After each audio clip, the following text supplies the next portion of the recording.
conquistar o mercado americano ou ampliar a súa presenza. Estes son os obxectivos das 24 adegas da denominación de orixe Rías Baixas que están a participar na iniciativa posta en marcha polo Consello Regulador. Sí que hay bodegas que quieren incorporarse y esta actividad está pensada básicamente para ellas, o bien bodegas que no están trabajando en el mercado de Estados Unidos o bien que ya están presentes pero quieren ampliar la distribución. Entonces, bueno, pues se pensó en esta actividad, se cogieron 6 exportadores de diferentes puntos de la geografía de Estados Unidos, bueno, pues para cubrir un poco diferentes mercados. É a primeira vez que a denominación de orixe pon en marcha esta actividade coa presenza de 6 importadores de todo o territorio estadounidense.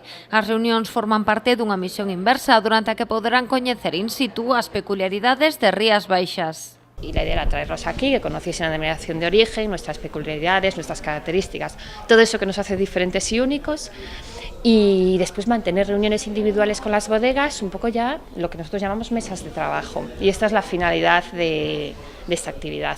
Os importadores estiveron acompañados por Megan Pisani da axencia Gregory White PR, coa que se colabora no desenvolvemento do plan de promoción do Consello Regulador en Estados Unidos. Segundo Pisani, esta actividade axuda a dar máis presenza aos Rías Baixas. So we've brought over 5 importers from the United States to meet with wineries looking to gain representation in the U.S. market and in a variety of states.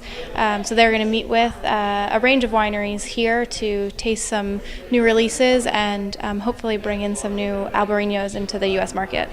Mínguez, pola súa banda, destacou o importante peso que Estados Unidos ten para as adegas e os caldos de Rías Baixas, un mercado no que asegurou aínda queda moito percorrido.